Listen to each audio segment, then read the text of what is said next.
The expiration date on your food has made decisions for you this week, maybe even today.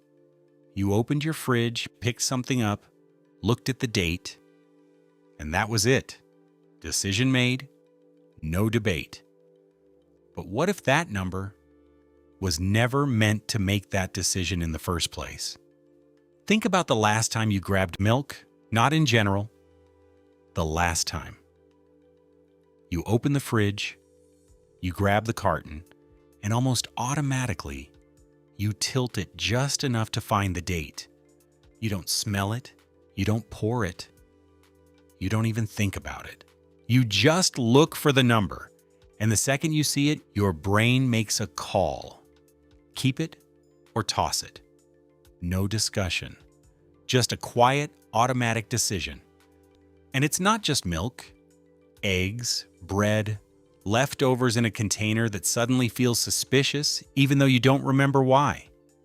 There's always that moment where you hesitate, check the date, and let it decide for you.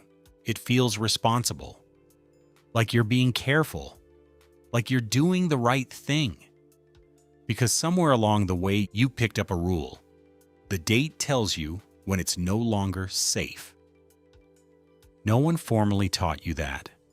There was no lesson, no instruction manual. You just learned it, and now you follow it without even noticing. Think about how much authority that number has. It overrides everything. Something can look completely fine, smell completely fine, be exactly the same as it was yesterday.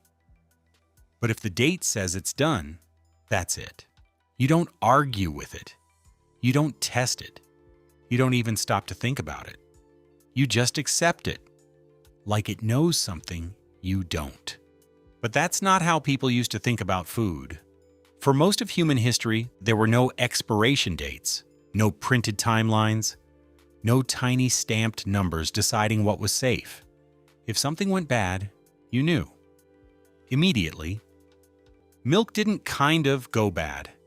It announced itself loudly. There was no, maybe it's still okay. It was very clear. And if something didn't show those signs, you kept using it. Simple. Because food wasn't traveling far.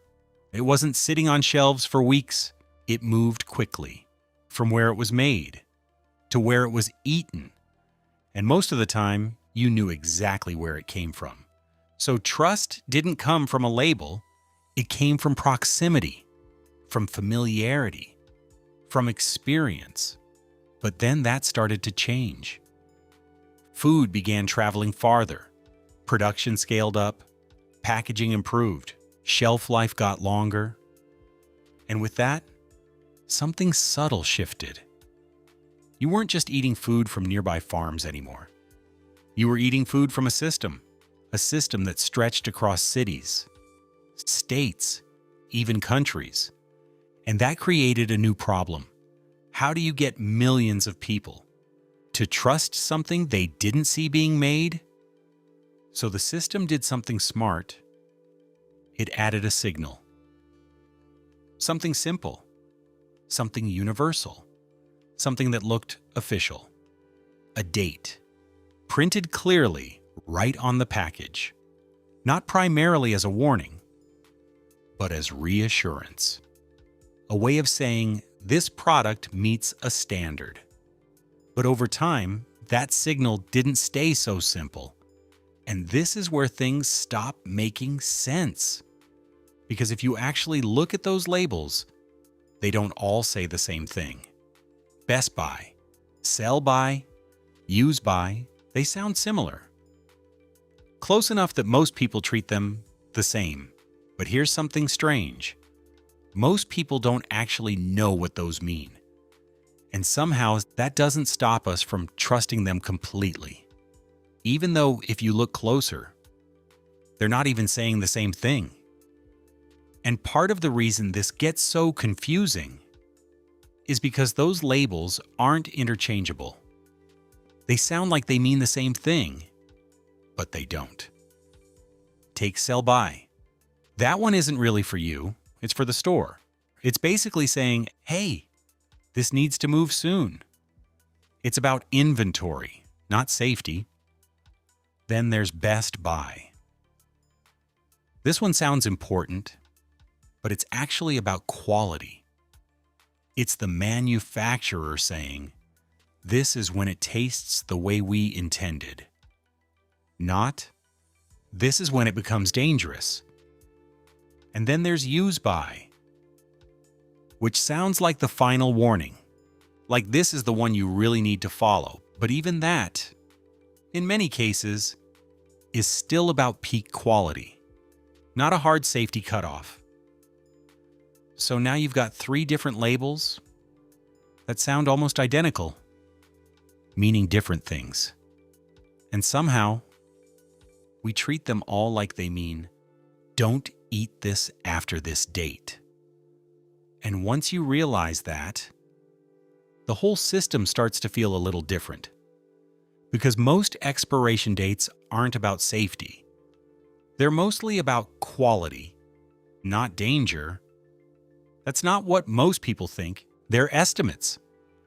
Rough guidelines for when a product is at its best, not when it becomes dangerous.